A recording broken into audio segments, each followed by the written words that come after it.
Hello, my name is James White, and I want to make a response to this Somalia in Minnesota video.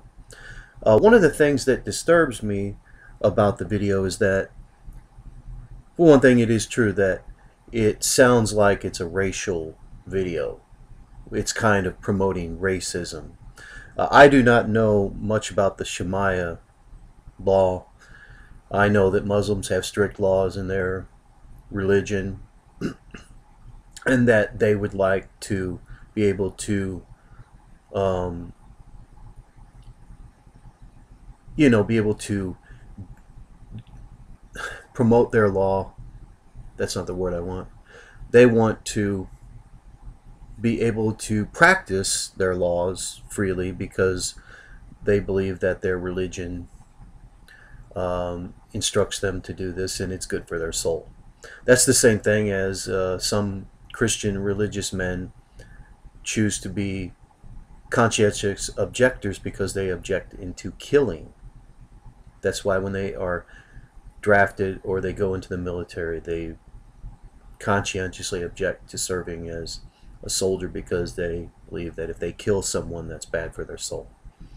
So all religious laws need to be respected, but the thing is, America was founded on the Constitution of the United States, and the Somalis that come into this country, I don't know how well they're educated into this, understanding that this protects the same religious freedom that they want.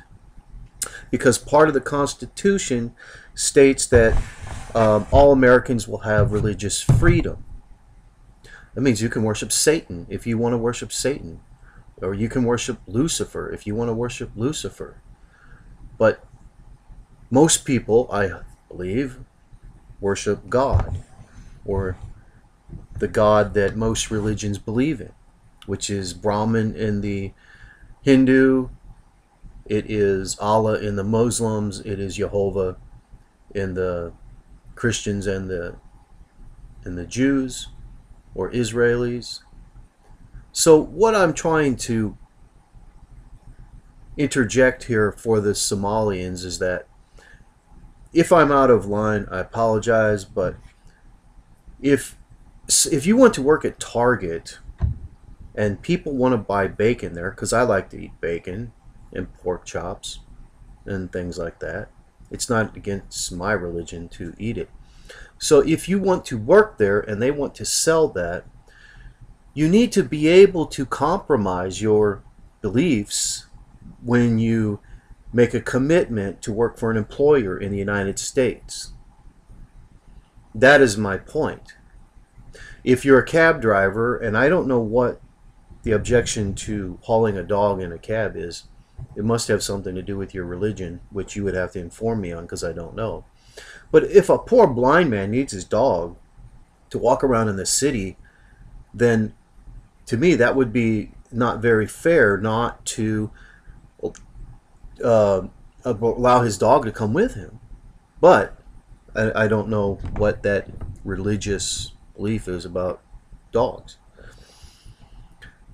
Here's another thing I want to say. Religion is man-made. It's materialistic. It's ritualistic. And it serves what purpose? That's my opinion. Love is the thing that bonds humans together. And love is a universal law. And it is part of the universe. And I think that that's what we need to be concentrating on in the United States of America, since our Constitution decrees that we will be united.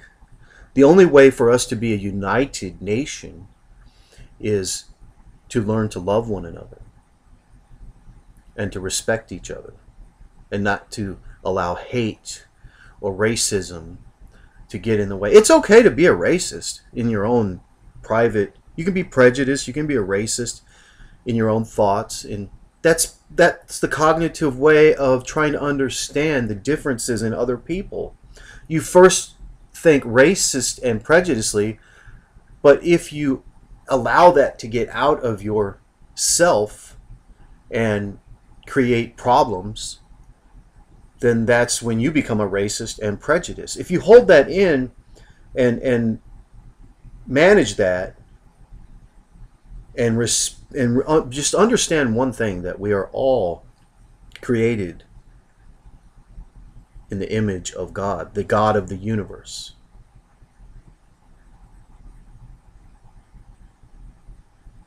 One of the last commandments that Jesus gave was, love one another like I loved you, the way I loved you when I was with you. Now, Jesus is an important figure in every religion.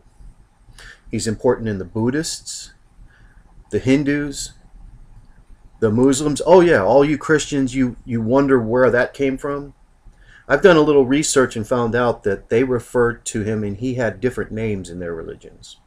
He was Yusuf in the Hindus, and I can't remember his name in the Muslims, but I think he was a big issue in Palestine. And it's kind of funny that I think it's somewhere in the Middle East, there's a state called Christian, which I don't understand why, but I always wondered why. So what I'm trying to get at is that we need to look to the God of the universe no matter what religion we're in. And we need to understand that he sent a messenger, Jesus, to all of us. And he if he is his son, that's what I believe. I believe Jesus is the Son of God. Then if you don't believe he's that, that's okay, but he can still be your teacher, your prophet. And he never said anything to harm anyone or that would harm anyone.